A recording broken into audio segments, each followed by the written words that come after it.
hace unos minutos ha pasado por delante de la puerta de esta iglesia el féretro que llevaba los restos mortales de un hombre muy ilustre, insigne servidor de España, camino del cementerio de Nuestra Señora del Carmen, donde su cuerpo espera la resurrección definitiva.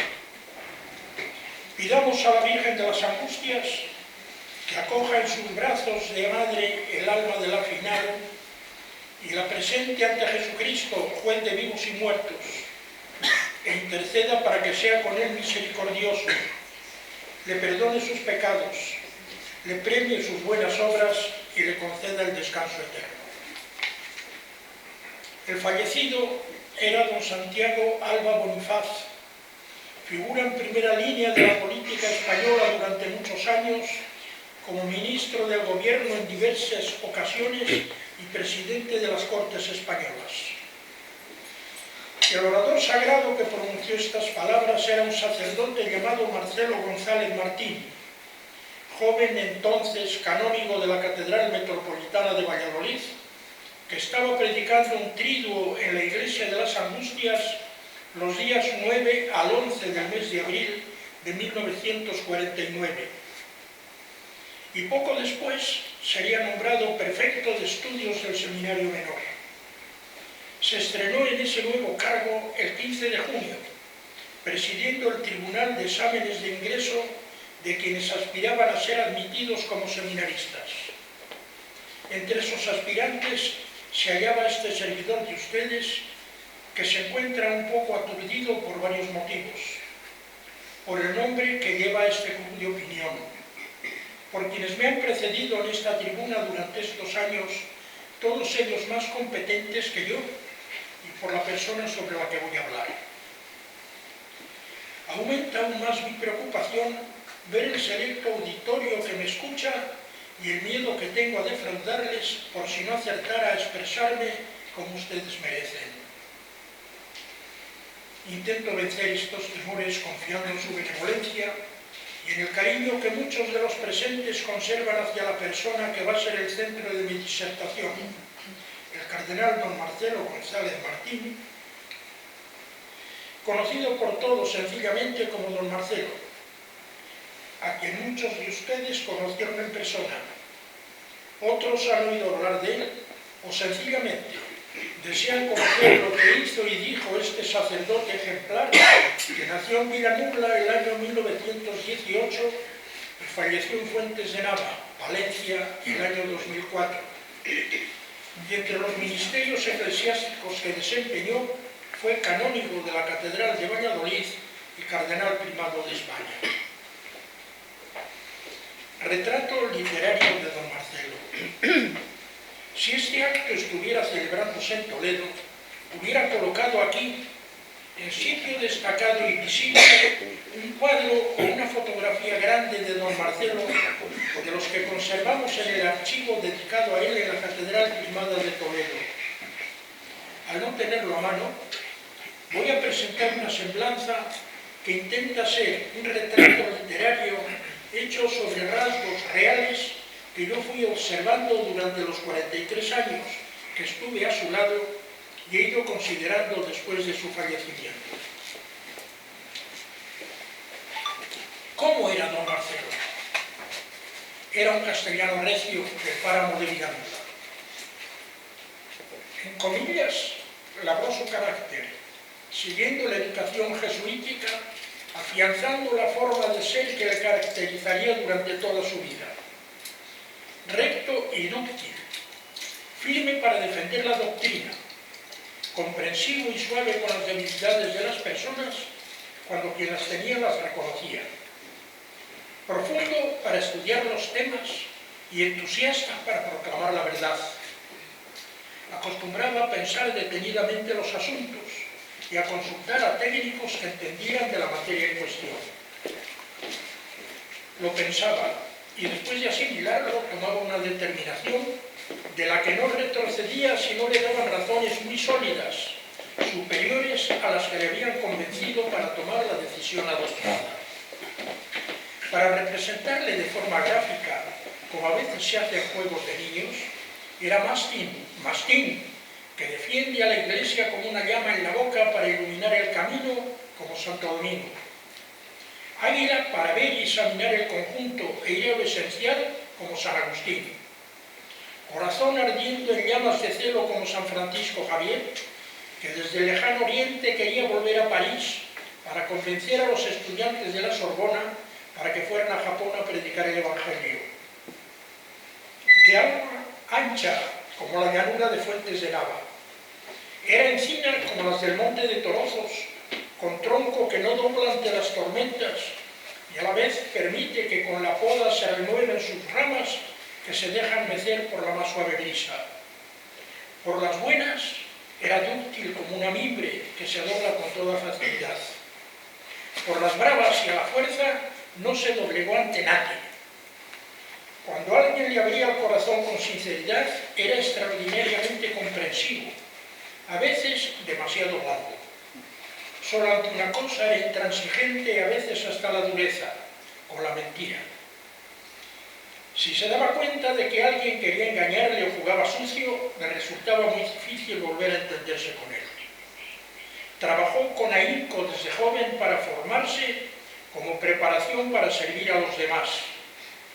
Fue generoso para gastar su vida por todos y se afanó constantemente para conseguir dinero de unos y de otros para ayudar a los que más lo necesitaban. Vivió siempre con una digna austeridad y murió sin haber tenido nunca vivienda propia, él que había hecho más de 800 viviendas para personas necesitadas y dejando en el testamento 4.872 euros como ahorro de toda su vida. Con autoridad civil fue siempre noble y leal colaborador, sin perder nunca la libertad que como ciudadano y sacerdote consideraba irrenunciable para reclamar la justicia, la libertad y el respeto que todos como personas merecemos.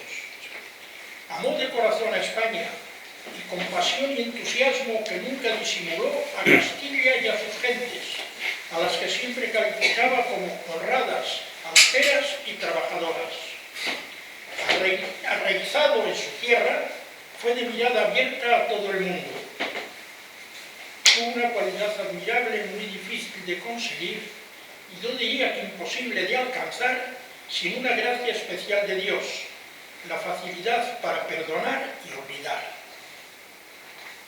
Llevó siempre dos amores en el alma, fueron Jesucristo y la Iglesia depositaria de la herencia de Jesucristo, y en otro plano España, la patria común. Por eso en fechas señaladas de su vida, dos centros de flores, con las banderas del Papa y de España, adornan su sepultura en la Catedral de Toledo.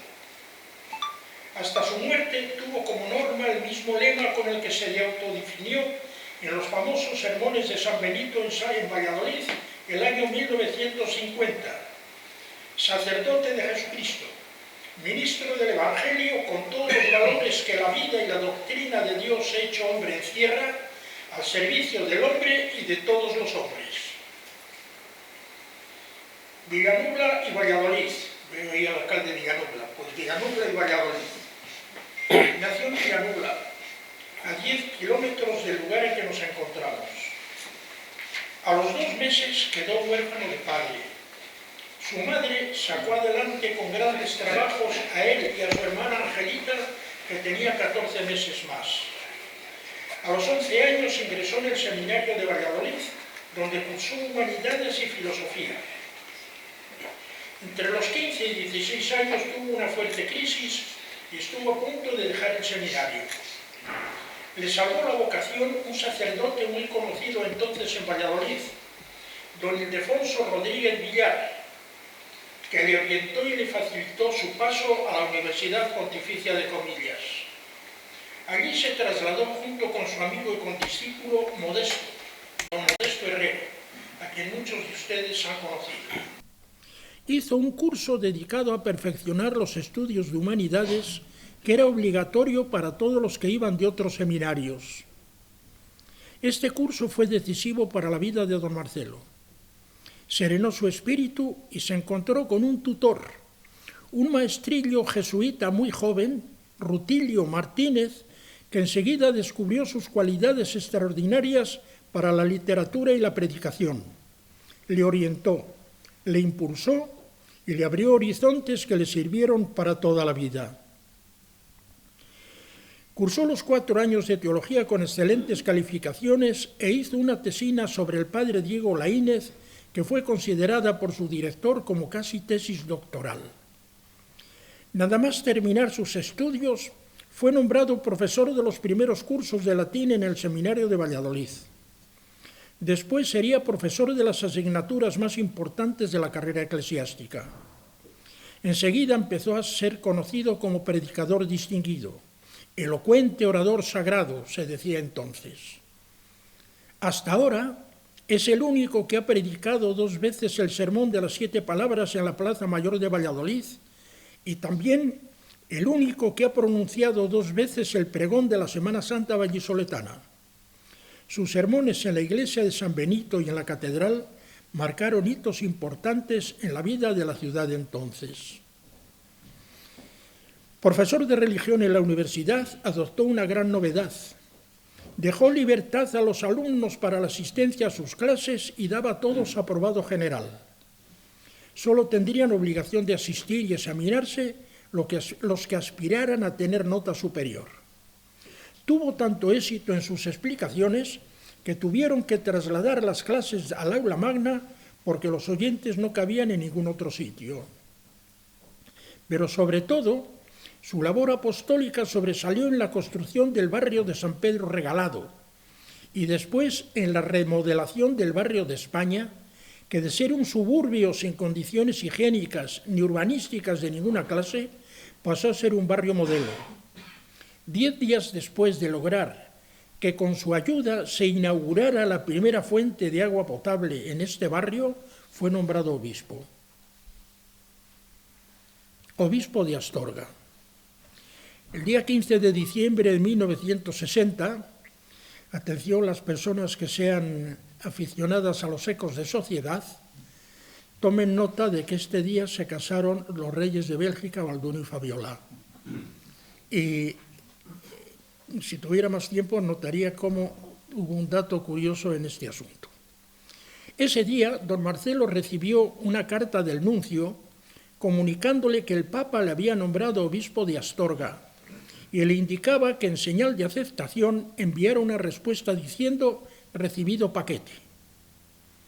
Don Marcelo se asustó con esta carta y contestó con un telegrama escueto: «No recibido paquete». Llamada inmediata por teléfono del nuncio al señor arzobispo, don José García Goldaraz, diciendo que comunicara a don Marcelo que se pusiera en contacto rápidamente con la nunciatura. La actitud de don Marcelo ante este nombramiento merecería, si tuviéramos tiempo, una amplia exposición. Me limito a sintetizar mucho las vivencias que tuvo esos días. Fue don Marcelo a Madrid y expuso al nuncio las causas que le impedían aceptar ser obispo. Leo ahora unas palabras que escribió a mano en unas cuartillas que escribió bastante sobre estos días. Os voy a limitar solo a unas palabras. 17-12-1960 a las 10:30. Estoy con el nuncio. Expongo razones en contra. Las obras que llevo entre manos. B. No tener estudios de derecho canónico. C. Carácter independiente. D. Miedo a la responsabilidad. No da importancia ninguna. Insisto yo. Termino aceptando con humildad y con pena. Dice que no debo hablar con nadie, ni siquiera con el señor arzobispo. Al regresar en el tren, vuelve a pensarlo, y al llegar a Valladolid, va directamente a poner un telegrama que dice: pensado el asunto detenidamente, no puedo aceptar, escribo carta. Escribe una larga carta preciosa en el fondo y en la forma, que no puedo leer completa por falta de tiempo, y en ella dice: mi decisión negativa es ahora clara y definitiva, señor nuncio, y de nuevo le ruego que no vea en este lenguaje ninguna falta de respeto. Soy completamente indigno. Me faltan fe y confianza en Dios para persuadirme del aspecto sobrenatural del asunto. Me pongo a pensar en el futuro y no veo más que oscuridad y desconcierto en mi alma. Ni siquiera me tranquiliza la idea de que es el superior quien debe decidir en estos casos.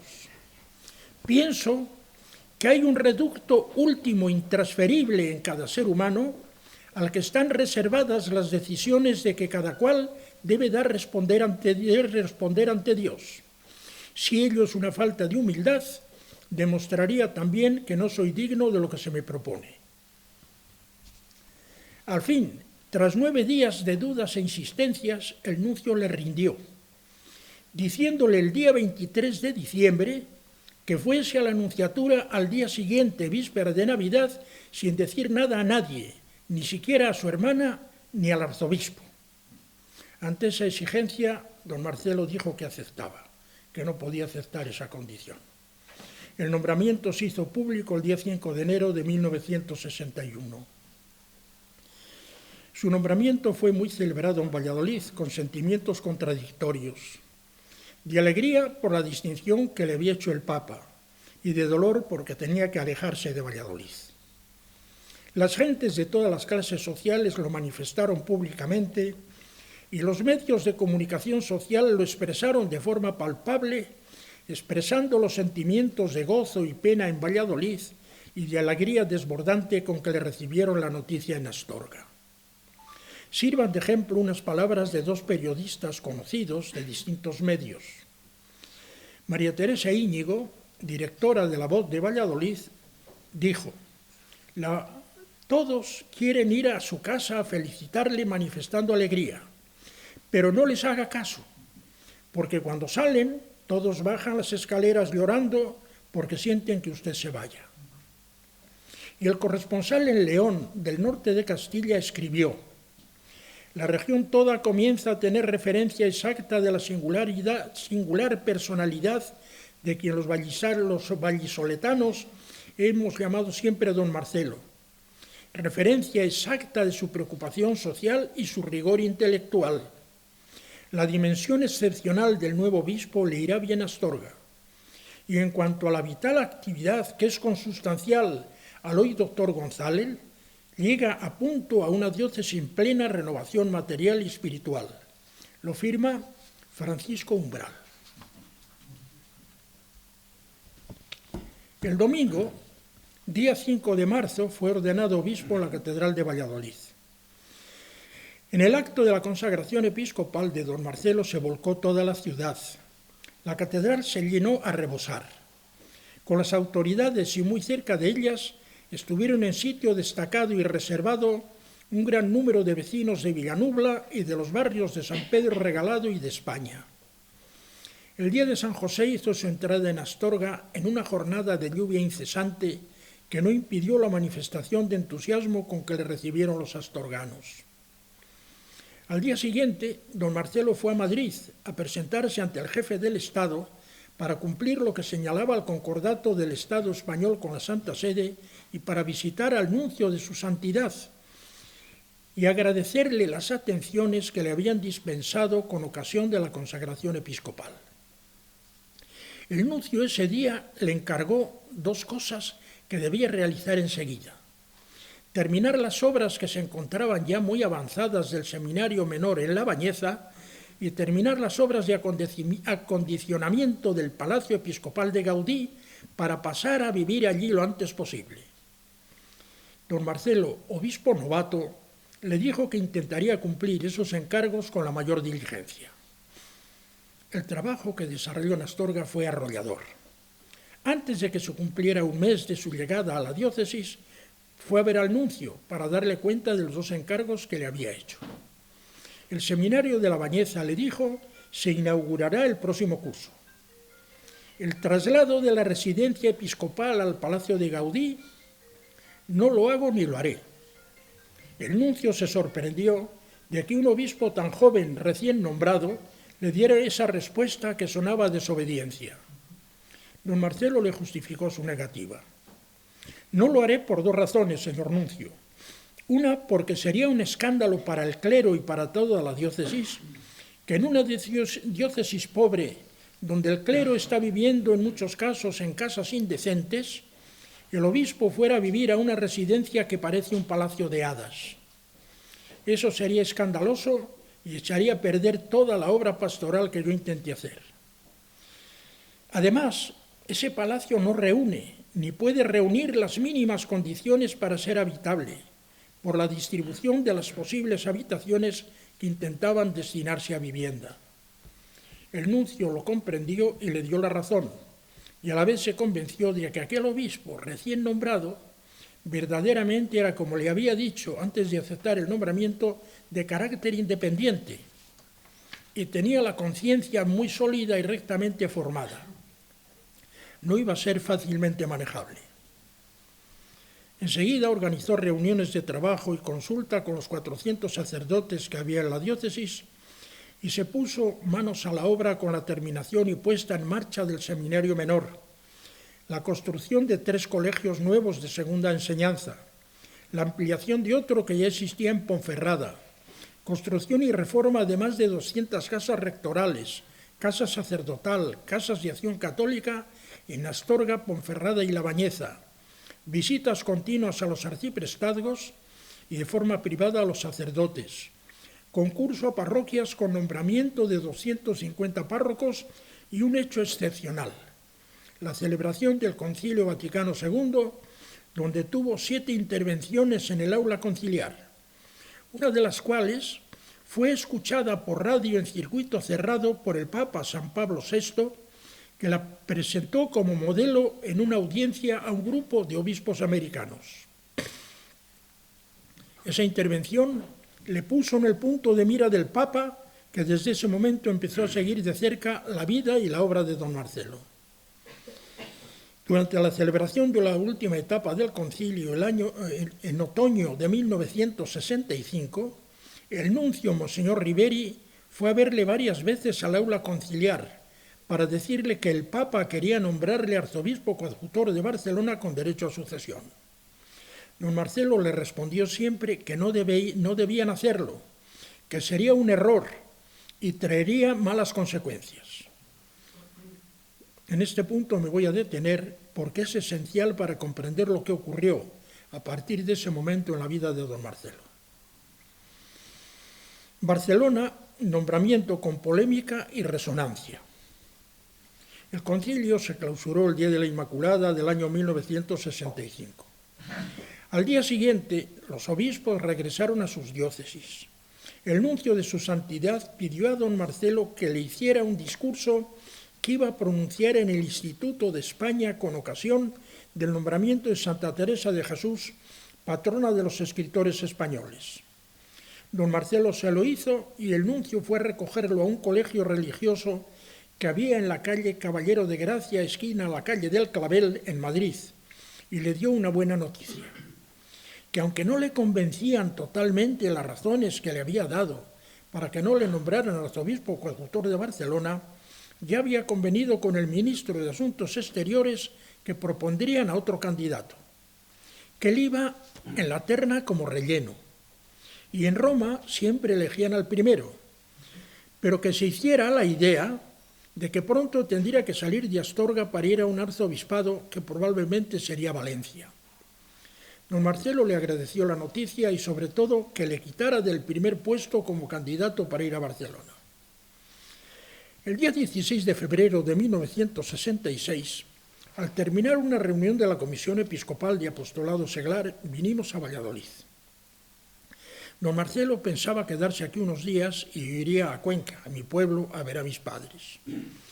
Al día siguiente salí a dar una vuelta por la ciudad y cuando llegué a la hora de comer me dijo que teníamos que volver por la tarde a Madrid. Don Marcelo se hospedaría en la Nunciatura con todo el secreto, me dijo, y me advirtió que no dijera a nadie dónde estaba él.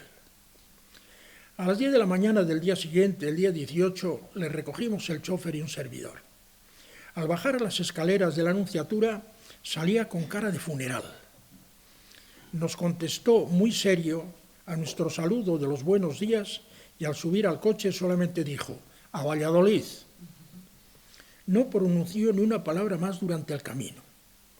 Yo le miraba de reojo, venía a su izquierda, le miraba de reojo y decía para mis adentros, aquí ha ocurrido algo gordo, ya cantarás. Al llegar a la urbanización del Puente Viejo, junto al río Voltoya, eso lo decía don José Luis, junto al kilómetro 98, mandó parar al chofer que parase y aparcara. No existía aún la autopista. Me dijo que bajara yo del coche. Nos separamos a una distancia como de un tiro de piedra. Creo que estas palabras del Evangelio son las más apropiadas para aquel momento. Son las palabras que dice el Evangelio, que los apóstoles se retiraron de Jesucristo cuando estaba en el huerto de los olivos como a un tiro de piedra. Cuando ya nos habíamos alejado de Jesús, el chofer, unos 50 metros, abriendo los brazos como señal de desahogo, me dijo, ya no puedo más, así gritando, ya no puedo más. Yo me quedé asustado. Lo que te voy a decir es secreto de santo oficio. No lo puedes hablar con nadie, ni yo debía decírtelo, pero no aguanto más y tengo que pedirte un favor. Estoy a punto de reventar. Mira, me ha llamado el nuncio porque me mandan a Barcelona de arzobispo coadjutor para ser nombrado dentro de unos meses arzobispo residencial con plenos poderes. Me he estado resistiendo todo lo que he podido. Durante la última etapa del concilio, cuando el nuncio iba a verme al aula conciliar, ya me lo dijo, y yo le he venido presentando las razones por las que no debían enviarme a Barcelona. Tengo muchas obras empezadas en Astorga. Está en marcha todo lo que venimos preparando para la aplicación del concilio. Y sobre todo, porque sé que allí están esperando un obispo que sea catalán y no admitirán a uno que no lo sea. Le he dicho repetidamente al nuncio que yo soy castellano y muy castellano. Bueno, pues a fuerza de exponerle estas razones me hizo caso. Y el otro día, cuando fue a recoger el discurso sobre Santa Teresa, me dijo que ya no iría yo a Barcelona, que de acuerdo con el gobierno habían cambiado el orden de la terna y que ya no iba yo el primero, y en Roma siempre eligen al primero. Que por ahora estuviera tranquilo, pero que me fuera haciendo a la idea de que pronto tendría que salir para otro arzobispado, que así también lo había convenido ya con el gobierno. Pero que al llegar la documentación al Papa, este ha dicho que por esta vez no vale el orden que la Nunciatura y el gobierno habían acordado, y quien tiene que ir a Barcelona porque es el más apropiado es el obispo de Astorga, a quien él oyó hablar en el concilio y al que ha venido siguiendo desde entonces. El nuncio me ha apretado mucho, yo creo que demasiado. Me ha dicho con insistencia, usted que tanto quiere a la Iglesia y también expone las razones por las que hay que servirla siempre aunque nos cueste sacrificio, ahora tiene la ocasión de demostrar que verdaderamente cree lo que predica. Más aún, me ha dicho que es claramente la voluntad de Dios, porque ha sido el mismo Papa quien, rayando la violación del concordato, se ha saltado el orden convenido de la terna y me pide que en cuanto puede hacerlo, me manda que acepte.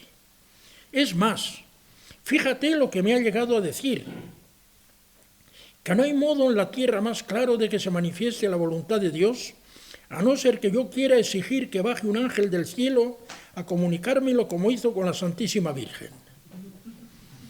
Ante esto me rendí y le dije claramente, sé que voy al fracaso, fiat voluntas Dei, hágase la voluntad de Dios. Allí estaban con el nuncio los dos secretarios. Después continuamos hablando de diversos asuntos hasta que nos avisaron que estaba dispuesta la cena. Cuando ya íbamos hacia el comedor, le dije, mire, señor nuncio, he dicho que sí sin pensarlo detenidamente. Déjeme que lo medite esta noche más despacio. Mañana le daré la contestación definitiva. Si veo que debo aceptar, no hay problema. Pero si veo en conciencia que no puedo aceptar, no se preocupe.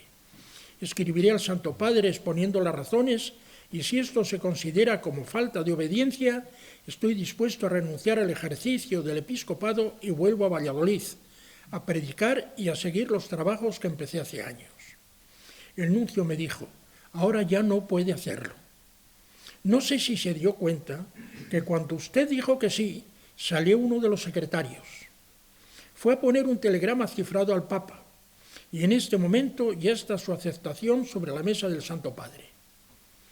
Ahora no solo sería desobediencia, sería una cosa más seria, una falta grave de fidelidad a la palabra dada al Papa. Usted no se preocupe, tenga confianza en Dios y nosotros le ayudaremos todo lo que sea preciso. Y casi llorando, don Marcelo me añadió: y te digo todo esto porque necesito pedirte un favor. Te lo pido por favor, no me dejes en esta situación, ¿querrás venir conmigo? Yo le respondí en el acto que sí, que yo iría con él donde él quisiera. Y si vienen dando leña, le dije, no se preocupe, me pongo yo en medio, lo repartimos a medias y tocamos a menos. Lo esperaba, muchas gracias, y me dio un abrazo que aún estoy sintiendo en mis espaldas.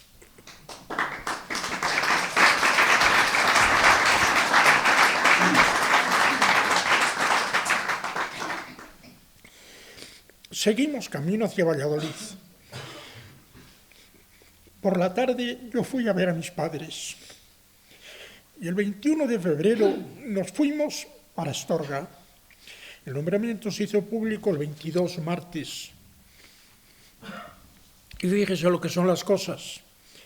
Hasta el día 17 estuvo resistiéndose y solo aceptó ir a Barcelona cuando el Papa le aseguró que era voluntad expresa y personal del Santo Padre. Y el día 23, al día siguiente, día 23, para mí el primer 23F más famoso que he vivido, por la noche empezaron las llamadas. La primera de ellas, la de 2 colaboradores de la revista Serrador, editada en el monasterio de Montserrat, acusándole de que sabían que iba impuesto por Franco contra la voluntad del Papa Pablo VI, y anunciando que como llegase a ir le iban a hacer la vida imposible. A partir desde el día siguiente, junto a muchísimas felicitaciones, llovieron llamadas por teléfono, telegramas, cartas y escritos notariales de protesta, y además algunas visitas que tuvo que despachar o aguantar o torear como pudo este servidor de ustedes.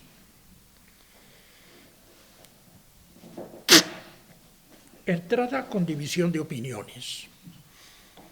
Entre la fecha del nombramiento en febrero y la presentación en la catedral en mayo, se habían producido 3 hechos en los que el clero de Barcelona estuvo muy implicado.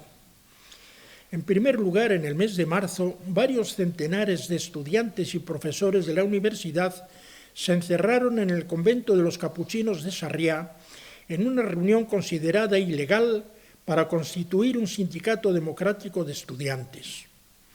Después de varios días de tenerlos aislados, entró la policía e hizo numerosas detenciones. El 11 de mayo, 8 días antes de la toma de posesión de don Marcelo, se produjo otro incidente que tuvo aún más resonancia.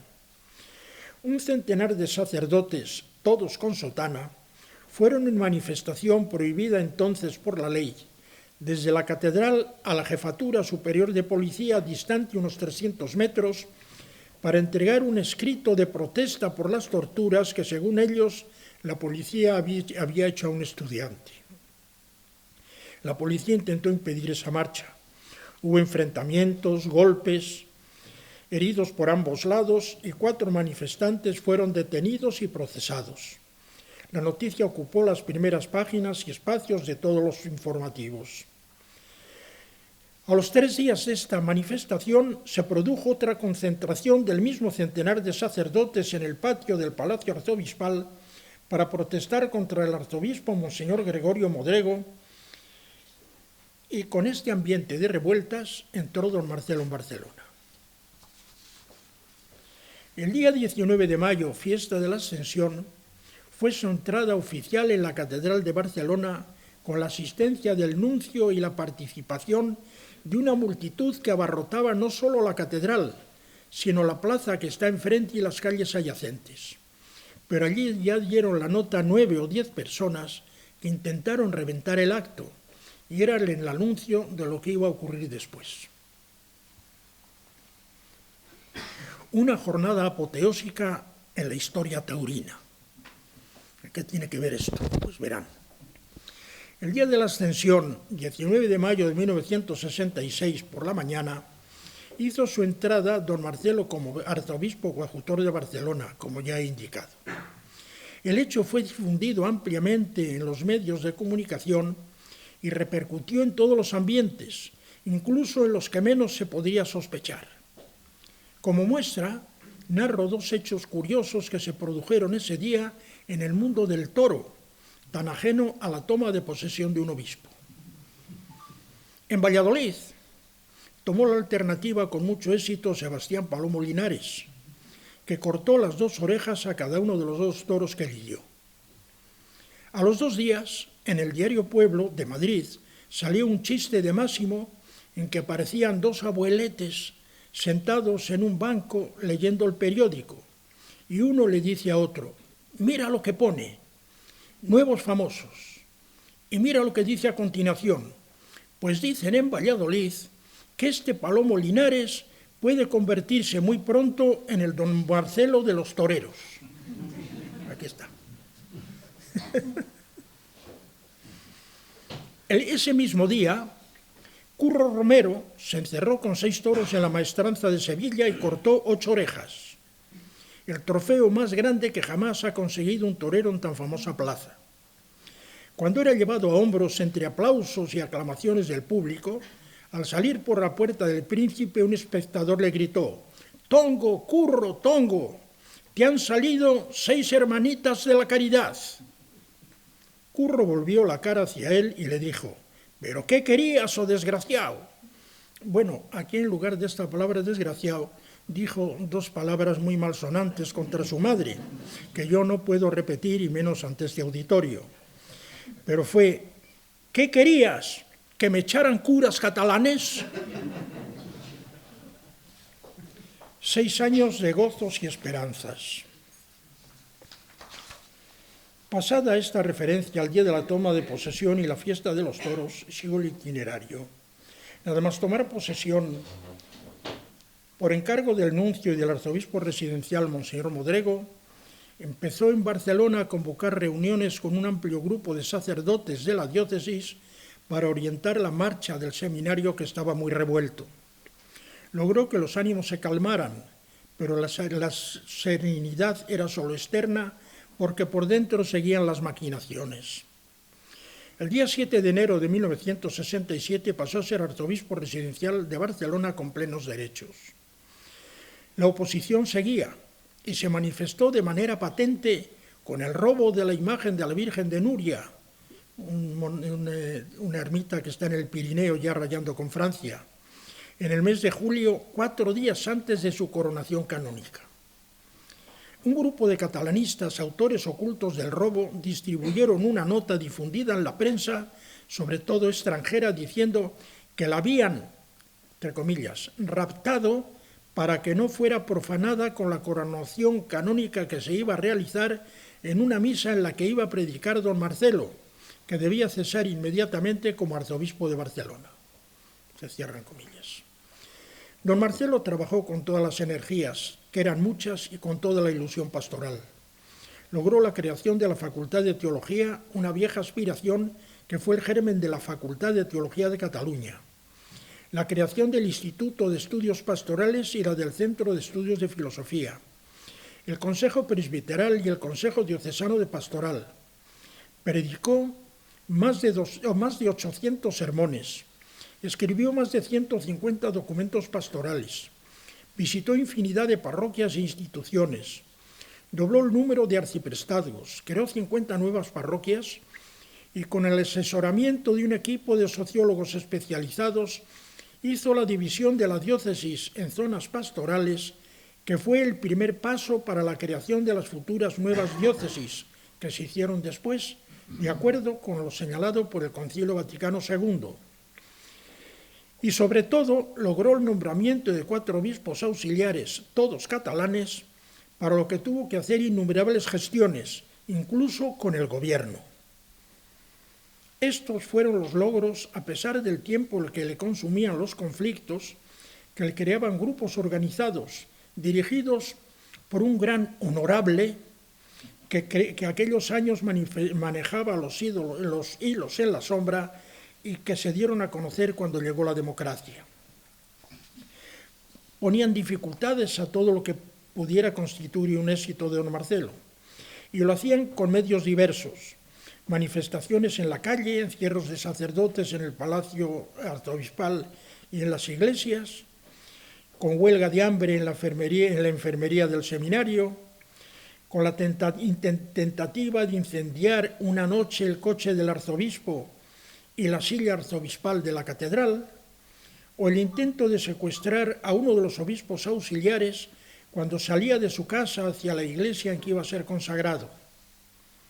Fueron cosas muy curiosas. Hecho todo con una iniciativa digna de mejor causa, y todo porque el prelado diocesano que había nombrado el Papa no era catalán, era castellano. Por otro lado, había grupos que podríamos llamar integristas a ultranza, que con la simpatía de algunas autoridades consideraban al arzobispo demasiado blando, porque no reprimía los excesos de los grupos de izquierda como ellos querían, y llegaron a editar y difundir ampliamente un escrito titulado «Marcelo, traidor por cobarde».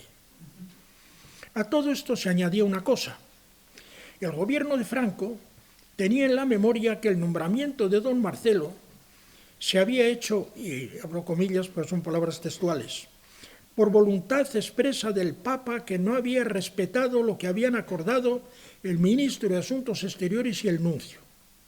El acuerdo era que iría a Barcelona otro candidato propuesto por el gobierno, que no era don Marcelo, y que así lo había aceptado el nuncio. Cuando 2 años y medio más tarde quedó vacante Toledo, en julio de 1968, por el fallecimiento del cardenal Pleideniel, para evitar que el Papa volviera a saltarse el orden de la terna que iba a presentar el gobierno, este impidió que el nombre de don Marcelo fuera en la terna, de la que el Papa escogería uno.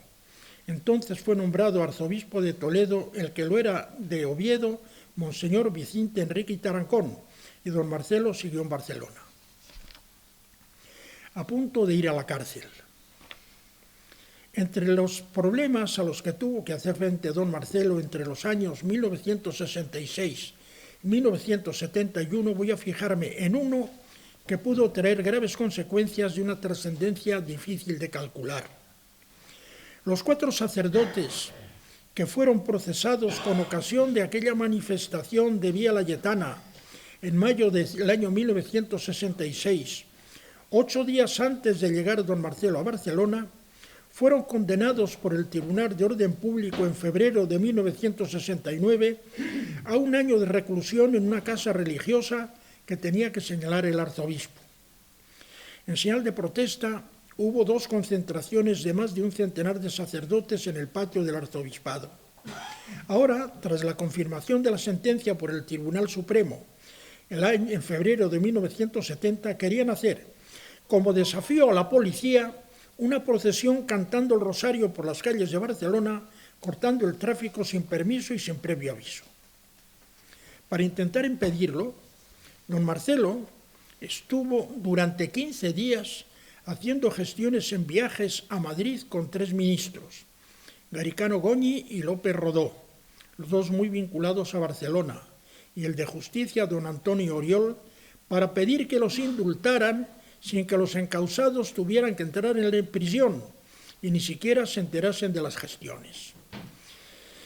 Los 3 ministros le dijeron que lo que pedía era imposible, porque para conceder el indulto tenían que empezar a cumplir la condena, pero que en cuanto ingresaran, gestionarían el indulto con toda rapidez. Don Marcelo insistió en que eso era lo que había que evitar, porque se iban a producir graves conflictos que iban a dividir aún más al clero y al pueblo. Escribió además a Franco una carta que el ministro Oriol le entregó personalmente. No recibió contestación, y cuando llegó la sentencia diciendo que los 4 sacerdotes condenados debían empezar a cumplir la condena, don Marcelo no aguantó más. Consultó con el abogado del arzobispado, que era el decano del Colegio de Abogados de Barcelona, y sin que se enteraran los encausados, que querían que les obligaran a ir a prisión para que el escándalo fuera más notorio, don Marcelo decidió hacer un escrito diciendo que ya estaban cumpliendo la sentencia, cosa que no era cierta, en la casa de San Felipe Neri junto al arzobispado, y daba la dirección y el teléfono de la misma. El asunto, llevado con el mayor secreto, solo lo sabían el arzobispo, el abogado, el obispo auxiliar, Monseñor José María Guís, y el rector de la casa, que envió un escrito al tribunal diciendo que allí estaban recluidos los 4 sacerdotes y observaban muy buena conducta, lo cual tampoco era cierto. Y con este escrito iba unido otro del obispo auxiliar que en nombre y por mandato del arzobispo pedía el indulto. Los documentos llegaron al tribunal. El fiscal, para confirmar lo que decían los escritos, llamó por teléfono a la casa de San Felipe Neri y aquí se lió el asunto. Cogió el teléfono un empleado que no sabía nada de la trama. El fiscal le preguntó por el superior, que en ese momento no estaba en casa, y por los 4 sacerdotes que estaban allí recluidos. El empleado le dijo que allí no había nadie. El fiscal, muy enfadado, llamó por teléfono al obispo auxiliar que había firmado los escritos por orden y mandato del señor arzobispo y le dijo muy serio que, de acuerdo con la ley, quienes habían cometido ese delito de falsedad tenían que ir a la cárcel de forma inmediata. El obispo auxiliar fue corriendo físicamente, a decírselo a don Marcelo, que estaba con una visita a la que tuvo que decir que saliera un momento. Don Marcelo se armó de todo lo necesario y dijo sin dudarlo un instante: se acabaron los paños calientes. Ellos verán lo que hacen si detienen a alguien por este asunto. Si hay que ir a la cárcel, voy yo delante de ellos. Yo soy el responsable de los escritos. Allí tenía el teléfono del ministro de Justicia. Marcó el número. Se puso el ministro, don Antonio Oriol, a quien don Marcelo le contó lo que había pasado y añadió: señor ministro, aquí estoy yo dispuesto desde este momento a ir a la cárcel. Hasta las 2 estaré en el arzobispado. Por la tarde no saldré de mi despacho en mi residencia en el Colegio de las Madres Teresianas. Yo soy el responsable de los escritos que se han hecho por orden mía. Ni me arrepiento ni me escondo. Y aquí esperando por si quieren venir a buscarme. He procurado durante estos 15 días evitar el escándalo. Ustedes no me han dado solución. No han previsto el jaleo que se podía armar y ahora lo vamos a tener aún más gordo cuando se haga público que ustedes meten al arzobispo de Barcelona a la cárcel. Y ya más calmado añadió: don Antonio, ahora como amigo les ruego que piensen lo que van a hacer.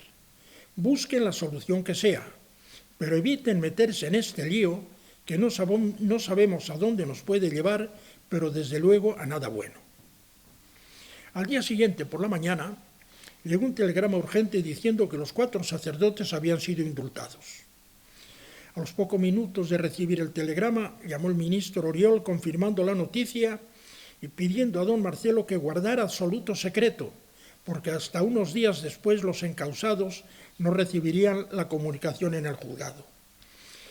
Efectivamente, a los pocos días recibieron una citación urgente señalando la fecha en que tenían que presentarse en la audiencia. La noticia se corrió con toda rapidez entre los grupos afines, que enseguida se organizaron, y llegado el día señalado, un grupo de sacerdotes se pusieron la sotana y a la hora convenida fueron acercándose a la audiencia provincial para que cuando los encausados salieran con la noticia, acompañarles en procesión, con una cruz, procesión alzada, cantando el rosario y cortando el tráfico por las calles de Barcelona hacia el arzobispado, con la presencia de los medios informativos extranjeros a los que habían avisado previamente. La gran desilusión se produjo cuando los encausados salieron muy contrariados y con caras de enfado manifiesto porque les habían comunicado el indulto. Y esto no era más que el primer eslabón de la cadena de conflictos que tenían preparados. El siguiente acto, que los 4 encausados ya habían anunciado al señor nuncio en una visita que le hicieron, sería una huelga de misas en muchas parroquias de Barcelona a partir del domingo siguiente al que empezara la reclusión de los condenados. Gracias a la intervención de don Marcelo se evitó primero que los 4 sacerdotes ingresaran en prisión, segundo que los organizadores no tuvieran pretexto para hacer la proyectada huelga de misas Y tercero, que no se celebrara esa procesión falsa y escandalosa que hubiera dividido aún más a los sacerdotes y fieles de Barcelona. Nombramiento para Toledo. El día 30 de mayo de 1971 falleció don Casimiro Morcillo, arzobispo de Madrid, tras una larga e irreversible enfermedad. El señor nuncio dijo a don Marcelo ante el cadáver del arzobispo difunto, con aprobación superior, que solo podía ser la del Papa: haremos todo lo posible para que usted salga de Barcelona y venga de arzobispo a Madrid. A don Marcelo no le hizo gracia la propuesta, porque salir de Barcelona para venir a Madrid era salir de tormenta y meterse en nublado, y se limitó a decir: veremos y esperemos, curran tacue, una frase latina que repetía don Marcelo muchas veces, que las aguas sigan su curso. Sin embargo, a mediados de agosto en Madrid, el sacerdote don Florencio Sánchez Bella, hermano del ministro de Información y Turismo del Gobierno, le dijo dentro del coche en que acompañábamos a don Marcelo: yo iba delante en el asiento delantero y lo oí. Me ha dicho confidencialmente mi hermano que le comunique que en el último Consejo de Ministros ya han dado el plácet, el consentimiento, para que usted venga de arzobispo a Toledo. A don Marcelo no le hizo gracia esto, no por Toledo, que sí le gustaba, sino por lo que representaba de interferencia del gobierno y porque la noticia le llegara no por la nunciatura, sino por una tercera mano y además por parte del gobierno, y respondió de forma semejante como lo había hecho con la otra propuesta: esperemos y veremos lo que ocurre. ¿Qué estaba pasando entre bastidores? ¿Qué manejos se traían llevándole a él de un lado para otro? Ya entrado el mes de noviembre, el señor nuncio le comunica de palabra que el Santo Padre desea nombrarle arzobispo de Toledo y pide su aceptación. Don Marcelo le respondió que se reservaba la respuesta y le contestaría por escrito, y al día siguiente, 13 de noviembre de 1971, escribió una carta al señor nuncio en la que, entre otras cosas, dice: he reflexionado intensamente en estas horas que pedí a vuestra excelencia para poder dar una respuesta más meditada. Mi determinación es aceptar la voluntad del Santo Padre y a trabajar por la Iglesia donde él crea que debo hacerlo. Y después de varias consideraciones concluye la carta: quiero hacer constar que yo no admitiría de ningún modo ser candidato del gobierno para una u otra diócesis en contraposición de los deseos de la Santa Sede. Mi actuación es bien conocida, colaboración digna con la autoridad que no me ha estorbado para decir privada y públicamente, incluso antes de que hablaran muchos obispos, lo que he creído que era un deber pastoral en cuestiones ingratas. Por esto he recibido muchos ataques en escritos y aun en folletos impresos que han circulado por todas partes. Y termina: si yo hubiera de ser obispo en una otra diócesis, más por deseo del gobierno que por el del Santo Padre, prefiero renunciar al ejercicio activo del episcopado e ir a mi casa. A últimos de ese mes de noviembre, don Marcelo fue a Roma para participar en la reunión anual de la Congregación de la Doctrina de la Fe. Al día siguiente de su llegada, sin haber pedido audiencia, fue citado en el Vaticano para tener una entrevista con el secretario de Estado, cardenal Jean Villot, el cual le aseguró que era voluntad del Papa que aceptase el arzobispado de Toledo, que habían tenido que negociar con el gobierno de acuerdo con el concordato, y le transmitía el deseo explícito del Santo Padre. En ese momento, ante estas palabras, don Marcelo aceptó muy gustoso. Ya voy a terminar. El sábado 4 de diciembre, al final de una reunión plenaria de la Conferencia Episcopal, junto con los traslados de otros 6 obispos para diferentes diócesis, se hizo público el nombramiento de don Marcelo como arzobispo de Toledo. El día 23 de enero de 1972, solemnidad de San Ildefonso, hizo su entrada en la archidiócesis primada, de la que fue arzobispo hasta el 23 de junio de 1995, y después administrador apostólico hasta el 24 de septiembre. Llegó lleno de salud y de ilusión, con plena madurez y mucha experiencia, con 54 años recién cumplidos, y allí trabajó y gastó muy gustoso los últimos 24 años de su vida de obispo. Fue feliz, y como buen pastor, trabajó, gozó y sufrió, unido siempre a la suerte de todos sus diocesanos, en particular de los seminaristas y de los sacerdotes a los que quiso con entrañas de padre. Entre los documentos que se conservan en el archivo personal hay uno muy interesante. Es la carta de don Antonio Mesquida Obrador, que tenía mucho trato con el nuncio Monseñor Dadallo, que la escribió el 17 de enero de 1993 a don Santiago Martín, sacerdote y periodista, con ocasión de un artículo que éste había publicado en el diario ABC el día anterior, fecha en que don Marcelo cumplió los 75 años y había presentado su renuncia poniendo la diócesis a disposición del Santo Padre. El señor Mesquida envió copia a don Marcelo y el texto de la carta es largo y entre ellas entresaco lo siguiente que puede ser la clave de los últimos de varios nombramientos. Madrid, 17 de enero de 1993. Señor don Santiago Martín, me han sorprendido un tanto algunas de las afirmaciones que hace usted sobre el traslado del cardenal González Martín a la diócesis de Toledo. Se lo voy a contar de propia mano, no de cosas que otros me han dicho o se han inventado. Unos años antes de morir el cardenal Dadallo estaba yo en Roma con mi mujer comiendo en casa del cardenal. En la sobremesa, a bocajarro me dijo: ¿te acuerdas de aquella conversación que tuvimos cuando íbamos a Toledo, referente a si moría el doctor Morcillo, a quién se podía poner de sucesor? Yo le dije, efectivamente, lo recuerdo muy bien. Él entonces me dijo: yo propuse al doctor Giovanni para Barcelona y a don Marcelo para Madrid. El Papa Pablo VI lo aprobó, pero el gobierno de Franco se opuso a don Marcelo porque era demasiado progre. Y como el cardenal Tarancón se había hecho muy amigo de doña Carmen Polo de Franco en la época de Oviedo, don Marcelo fue a Toledo y el cardenal Tarancón a Madrid. Puedes decir todo esto cuando quieras y ante quien quieras. Por eso lo digo yo aquí. Otros podrán decir lo que quieran, pero esta es la verdad de lo que pasó. Sí. Por falta de tiempo, siento no poder leer aquí los elogios que le dedicaron en privado y en público los 3 papas con quienes trató como obispo, ni sus relaciones con los 5 nuncios con los que trató en su vida episcopal, y el descargo de conciencia, las explicaciones que le dio, o mejor quiso darle, Monseñor Dadallo después de su cese como nuncio en España, y la ejemplar reacción de don Marcelo, que refleja la grandeza del alma que tenía nuestro gran cardenal de Villanubla. No sé si todos los de Villanubla serán igual. En Toledo se encontró feliz como pez en el agua.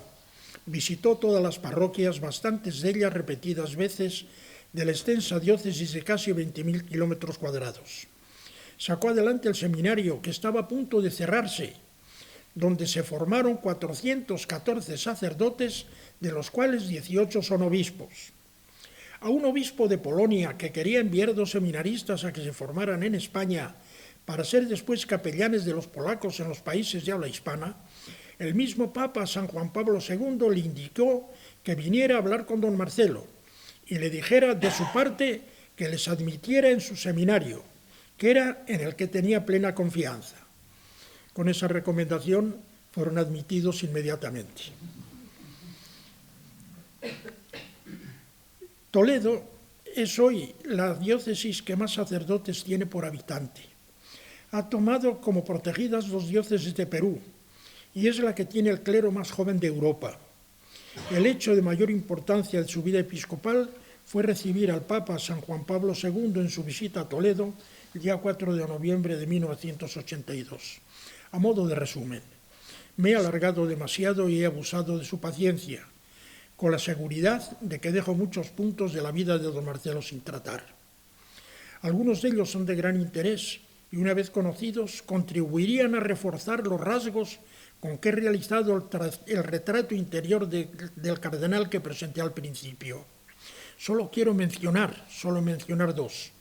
Uno, la pastoral que dirigió a sus diocesanos en noviembre de 1978, las vísperas de votar el referéndum sobre la Constitución española, en que se señalaban 5 puntos muy importantes que creaban conflicto de conciencia a muchos católicos. En ella aclaraba las ambigüedades, omisiones y fórmulas peligrosas que la Conferencia Episcopal no había querido aclarar. Por esa pastoral le dieron, como dicen nuestros pueblos, más palos que a una estera. Si se leen ahora esa nota, podrán comprobar que no se equivocó en lo que dijo y que las cosas que preveía han ocurrido. El otro hecho que no es conocido es la intervención decisiva que tuvo para que Monseñor Antonio Añoveros, obispo de Bilbao, a principios de 1974, no fuera sacado de España contra su voluntad en un avión ya preparado por orden del gobierno en el aeropuerto de Sondica.